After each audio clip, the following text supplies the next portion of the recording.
Oke, recording. Bismillahirrahmanirrahim. Assalamualaikum warahmatullahi wabarakatuh. Perkenalkan, nama saya Rizky Aditya Surya Pratama atau biasa disingkat SP, SSIMT. Lalu di video materi kali ini, yaitu mata kuliah komputasi, pertemuan kelima, saya akan mulai membahas mengenai plug flow reactor atau reaktor aliran sumbat ya bahasa Indonesianya, dan juga mungkin ada sedikit prakteknya juga menggunakan program FlexPDA. Jadi saya harap Anda sekalian sudah menginstal program tersebut. Cukup install yang versi free atau versi student version saja supaya tidak terlalu berat ya. Oke, saya mulai saja materinya. Ya, seperti biasa mungkin supaya kebayang juga apa sih plug flow reactor itu. Saya berikan video singkat mengenai what is plug flow reactor. Sumbernya dari Muhammad Arif YouTube channel. Oke, kita lihat saja video singkat ini sebelum saya mulai materinya.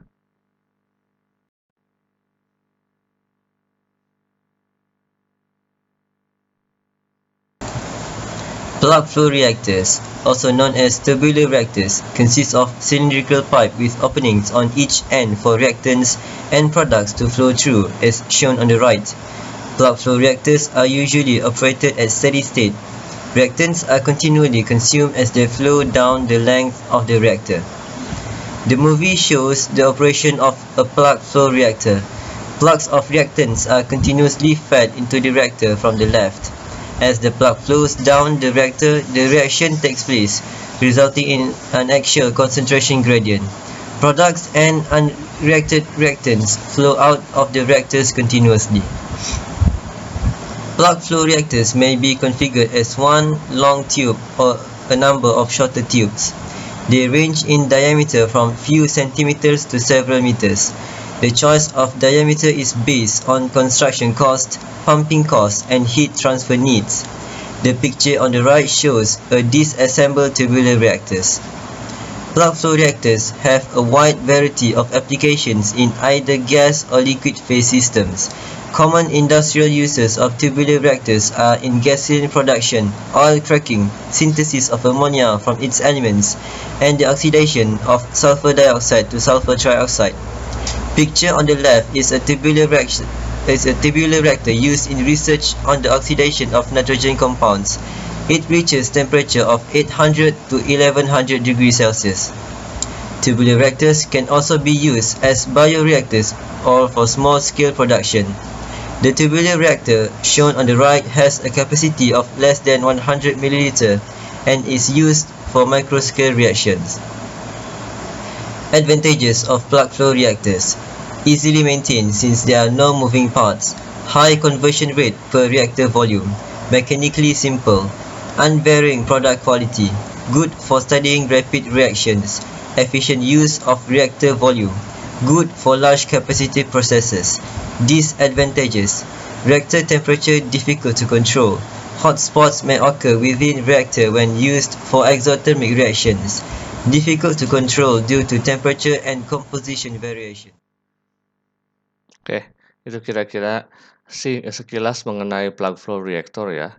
Ya mungkin agak sedikit ada noise juga, tapi harap maklum saja. Tapi itu intinya mengenai plug flow reactor secara garis besarnya. Barulah saya akan jelaskan ya dengan menggunakan bahasa Indonesia ya supaya lebih jelas. Jadi plug flow reactor atau disingkat PFR itu adalah suatu alat yang digunakan atau reaktor ya mungkin lebih tepatnya, yang namanya juga reaktor R ini. Lalu alat yang digunakan untuk mereaksikan suatu reaktan, dalam hal ini fluida, dan mengubahnya menjadi produk dengan cara mengalirkan fluida tersebut dalam pipa secara berkelanjutan atau continuous. Jadi fluida itu dimasukkan ke dalam pipa, lalu fluida itu dialirkan di dalam pipa tersebut secara continuous. Nah, biasanya reaktor ini digunakan untuk mempelajari berbagai proses kimia. Jadi untuk reaktor di proses-proses kimia yang penting seperti perubahan kimia senyawa, reaksi termal, dan juga sebagainya. Secara simpelnya seperti ini desainnya. Jadi ada reaktan 1, reaktan 2 dimasukkan ke dalam reaktornya, lalu nanti dialirkan secara berkelanjutan atau continuous. Oke, baru di sini ada product stream atau dikeluarkan melalui produknya. Itu kira-kira gambaran paling simpelnya melalui plug flow reactor atau PFR. Nah, sedikit review mengenai PFR ini bahwa model matematikanya itu dapat diterapkan untuk semua jenis fluida. Bisa dalam bentuk gas, cairan, atau selaris. Itu setengah cairan padat ya, setengah cairan yang merupakan campuran dari air dan semen, tanah liat, atau pupuk. Jadi cairan tapi padat gitu. Cairan kental lah kira-kira. Lalu dalam PFR ya, mohon maaf saya salah, PFR, konsentrasi produk itu akan meningkat sepanjang perjalanan dalam reaktor atau kira-kira seperti ini kalau dibuat grafiknya. Jadi konsentrasinya yang awalnya segini, dia akan terus meningkat selama perjalanan dari awal reaktor sampai akhir reaktor. Itu kira-kira, eee, gambaran mengenai atau trivia mengenai PFR ini, reaktor aliran sumbat ya atau, PFR ini. Nah, bagaimana sistem pengoperasiannya? Kira-kira seperti ini, skemanya simpelnya. Jadi, reaktan ini di tengah ini diinjeksikan ke dalam lintasan bagian tengah, sementara itu ada gas inert yang disalurkan melalui dinding pipa atas bawah. Kita asumsikan ya bahwa hanya pada dasar pipa terdapat endapan atau deposition akibat kondisi pipa yang panas gitu. Lalu itu dialirkan dengan gas yang konstan, yaitu dalam bentuk plug flow ini. Oke? Supaya lebih jelas, ya kita langsung prakteknya saja. Contoh soal untuk PFR ini. Ada sebuah reaksi fasa gas, gas A menjadi gas B, di mana reaksinya A menjadi 2B, itu dilaksanakan pada tekanan dan temperatur tetap, P dan T-nya tetap. Reaksi dilangsungkan dalam reaktor fixed bed yang dianggap mengikuti mode reaktor pipa ideal atau PFR. Umpan masuk itu mengandung 1 mol pangkat meter kubik ya, ini bukan M3 meter kubik, dan panjang reaktornya adalah 1 meter. Kecepatan superficial fluida dalam reaktor adalah 0,1 meter per second. Jadi ini U-nya. Buatlah profil konsentrasi A, konsentrasi B, dan konversi A, XA ya, ini CA, CB, dan XA sepanjang reaktor jika persamaan reaksinya sebagai berikut. Ada 4 reaksi. Ada minus RA, K dikalikan CA. Paling simpel ini dengan K-nya, konstantanya adalah 0,5. Lalu minus RA, K dikalikan CA, tapi konstantanya itu sama dengan 2. Beda ya dengan A-nya. Lalu yang C-nya minus RA, K dikalikan CA kuadrat dengan K-nya 0,5. Dan yang D-nya, minus RA sama dengan K dikalikan CA kuadrat dikalikan CB pangkat min 0,5, di mana K-nya sama dengan 0,5. Nah ini bisa diselesaikan apakah dengan MATLAB atau dengan satu lagi adalah FlexPDA yang akan saya demonstrasikan sekarang. Jadi FlexPDA, mana itu programnya? Wait a minute. Nah, ini ya supaya jelas. Jadi kenapa saya pilih FlexPDA? Karena kalau kita menggunakan MATLAB, yang kita dapatkan adalah apa namanya? Tampilannya blank gitu. Jadi ini nggak ada sama sekali untuk programmingnya. Tapi kalau kita menggunakan FlexPDA, kita mendapatkan apa namanya, keterangan-keterangan awal. Jadi nggak blank banget, tapi seperti ini yang awalnya itu. Jadi kita bisa memasukkan title-nya, apa judulnya untuk reaksi atau reaktornya, new problem misalnya ya. Lalu koordinatnya apa saja, apakah 1 dimensi, 2 dimensi, 3 dimensi. Lalu ini Cartesian 2 dimensi, lalu variabelnya apa saja, misalnya U, atau di sini kita pakai karena itu A berarti CA berarti ya di sini. Lalu kita juga bisa memilih metode kontrolnya seperti apa saja sih. Jadi user control yang dapat kita gunakan di FlexPDA ini. Definition, initial values, equation, ini bisa dilihat di bagian help ya. Jadi nggak akan saya jelaskan secara panjang lebar. Tapi intinya pada saat kita mulai FlexPDA, kita akan dapat menu-menu seperti ini untuk membantu kita membuat scriptnya. Nah, untuk plug flow reaktor yang seperti yang ini, scriptnya kira-kira sebagai berikut. Jadi title-nya seperti simple aja, PFR gitu. Karena ini kan reaksinya untuk di PFR. Lalu koordinatnya Cartesian 1, karena kita variabelnya CA saja variabelnya. Lalu untuk select kita bisa masukkan error limitnya 0,001 dan end grid-nya 10. Ini standar seperti ini ya, bisa lebih banyak atau bisa error limitnya lebih kecil tapi akan lebih lama nanti prosesnya. Lalu definitions-nya kita masukkan variabel definisi parameternya apa saja sih? Pertama, U-nya 0,1 meter per second atau kecepatan fluida dalam reaktor, superficial fluida dalam reaktor.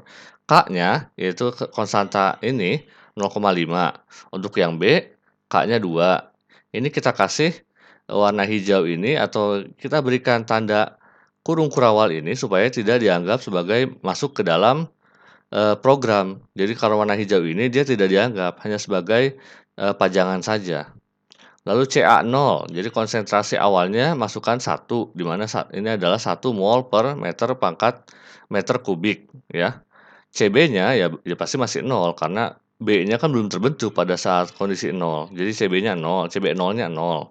Cb-nya kita masukkan Cb0 ditambah 2 pangkat Ca0 dikurangi Ca. Di mana kita masukin untuk yang soal A-nya, ini masukin persamaannya Ra sama K dikalikan Ca, yang C-nya, yang untuk soal C, Ra sama dengan K dikalikan Ca pangkat 2, yang D-nya, Ra sama dengan K dikalikan Ca pangkat 2, Cb pangkat min 0,5. Xa itu untuk konversi, yaitu Ca0 dikurangi Ca per Ca0. Jadi berapa banyak A yang terkonversi ke B gitu ya. L-nya panjang reaktornya ada 1 meter. T finalnya ini masukin waktunya, karena ini dependen terhadap waktu ya. Masukkan 10 saja. Initial value-nya masukkan 0, equation-nya masukin yang ini berdasarkan PDE-nya, partial differential equation-nya, persamaan diferensial parsialnya. Ca sama dengan dTca, Ca dt ya, ditambah U dikalikan Ca dx atau dx Ca sama dengan min Ra. Ini persamaan untuk memasukkan ke sininya. Constraint dan boundary-nya seperti ini, regionnya 1, startnya mulai dari 0, point value-nya Ca sama dengan Ca0. Jadi Ca-nya mulai dari Ca0 ini. Lalu line to L sepanjang panjang reaktornya, time 0 to T final. Jadi 0 sampai T final ini, 0 sampai 10 gitu. Lalu baru kita mulai plot supaya kita bisa melihat hasilnya dari si prosesnya ini. Di mana plotnya mulai dari T0 dari 0,1 sampai final. Ini step by stepnya 0,1 sampai 10 gitu. Jadi per 0,1. Elevation-nya Ca dari 0 sampai L atau 0 sampai 1. Reportnya yang di-report nanti Ca, lalu elevation Cb dari 0 sampai L dan Xa dari 0 sampai L sama di-report Ca-nya juga. Jadi kita melihat Ca, Cb, dan Xa gitu. Utamanya seperti itu. Nah, seperti apa hasilnya? Mari kita run saja program ini. Nah, jadi kalau di run, masukin ini ya run script atau bisa pakai Ctrl R juga. Dari sini bisa kita lihat. Nah, ya seperti ini udah cukup jelas sih. Jadi Ca awalnya 1, dia lama-kelamaan di dalam reaktor dia akan makin turun konsentrasinya, si A ini. Sedangkan si Cb dia akan semakin lama semakin naik konsentrasinya. Dan Xa ya mulai dari konversinya 0, dia akan semakin meningkat menjadi sampai dengan 100% atau 0 sampai 1 gitu kira-kira. Atau dari 0 sampai 100%, dia seperti itu konversinya. Oke? Cukup jelas karena ini masih reaksinya simple juga, jadi ini juga saya masih ngeran yang langsung langsung beres. Kalau reaksinya makin rumit, maka dia juga akan makin lama untuk simulasinya dan ya semakin panjang gitu. Dan tidak akan sesimpel ini hasil reaksinya. Oke? Itu kira-kira yang bisa saya praktekkan mengenai PFR ini. Bisa Anda sekalian coba-coba untuk yang apa namanya, nah ini kan ada baru saya coba yang A, kalian bisa coba yang B, C, dan D-nya, di mana sudah saya berikan bocorannya tadi, untuk yang B seperti apa settingnya, yang C seperti apa settingnya, yang D seperti apa settingnya, sudah saya jelaskan di skripnya barusan. Oke?